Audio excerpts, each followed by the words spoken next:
Do you hear that? It's the illusion of time passing.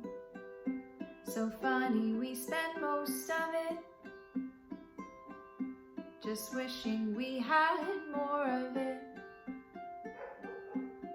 You should come over to try a new breathing exercise, or tell some jokes or eat some French fries. Let's enjoy this life before we die.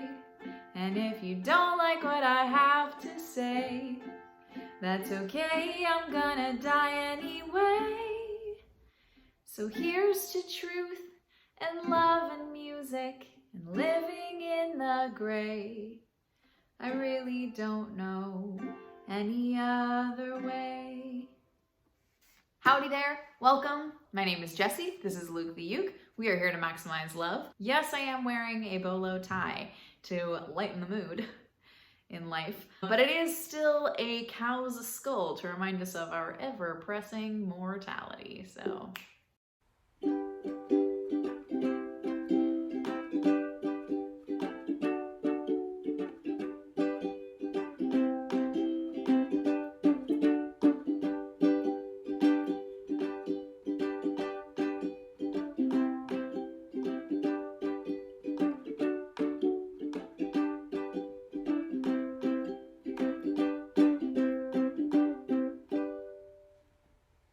Today I want to tell you about a Peero of mine. What's a Peero? Well, it is a phrase that I coined that essentially equates your peers to your heroes, because sometimes your peers do incredible things and they become your heroes. And they always say never to meet your heroes because they're going to disappoint you, but I know these folks and they are incredible. So who needs heroes when you got Peeros? My Peero is a friend of mine named Prince. Prince has his own company. It is called Good Night Life, and he has a podcast called Nightlight where they focus on different horror movies each week and discuss them, and that is where Prince's knowledge really shines. He wrote an article that was recently featured in We Are Horror magazine. I will link their Patreon below if you would like to read it. It is about the importance of Black leads in slashers. Prince is absolutely the kind of person that puts his mind to something and then is easily able to achieve it because he's a very powerful, excellent person. I have really never liked horror movie films. They definitely scared me. My imagination is very powerful. It took one trailer to make me lose sleep for nights. And Prince has actually gotten me into horror films, and I'm able to watch them with friends now and enjoy them so much more. And I love the genre, and I've learned so much cool movie shit about horror films. Is this turning into a scary episode? I need to change the mood up a little bit. Here we go. This is more the mood. Regardless, he's my Peero. Celebrate your friends, hype them up. It costs absolutely nothing. Who's your Peero? Tag them below. Or don't. Just send them an encouraging text. People that you know are doing incredible things, and why wouldn't we just hype them up, create communities, and love each other, and get excited about the cool things that we do with our lives.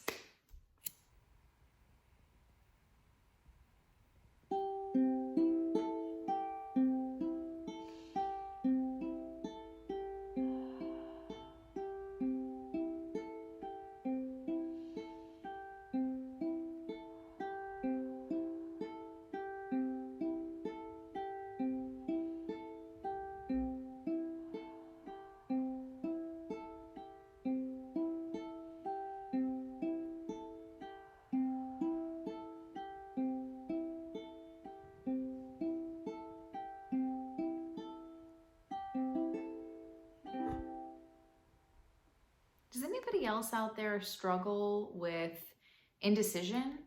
Well, you're not alone. If you're anything like me, then it could be something as simple as choosing food from a menu. It could be deciding what the hell it is that you're gonna wear for the show that you produce on YouTube. But whatever the case may be, I have a strategy that's been helping me out that anchors me in self-love, and it also gets me to a result, which is pretty dope as well.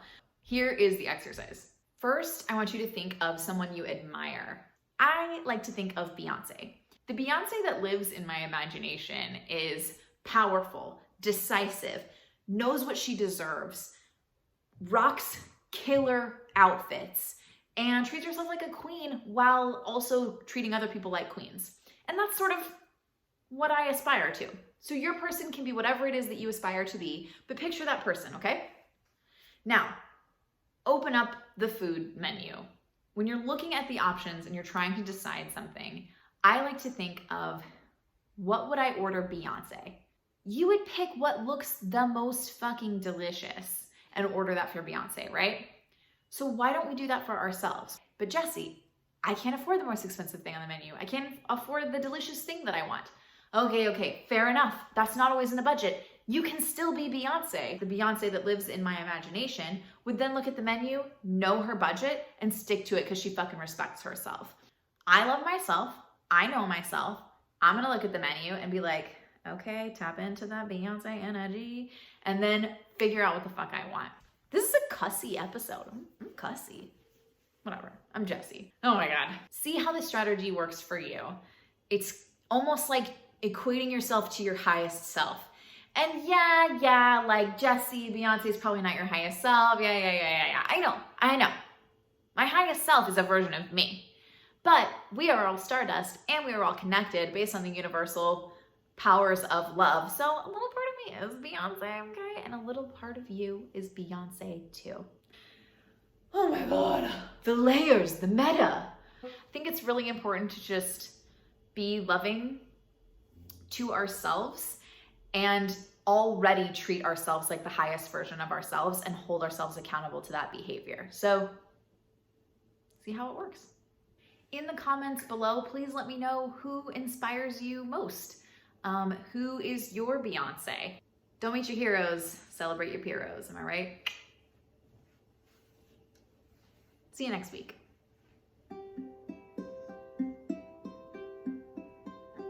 Do you hear that? It's the illusion of time passing. So funny, we spend most of it just wishing we had more of it. It's time to go now. You're worth so much more than you realize. Life's so much better when you're by my side. Let's celebrate the fact that we're alive. And I know I have a lot to say, so I'm bound to make a lot of mistakes. But here's to you and our connection and growing every day. I wouldn't have it any other way.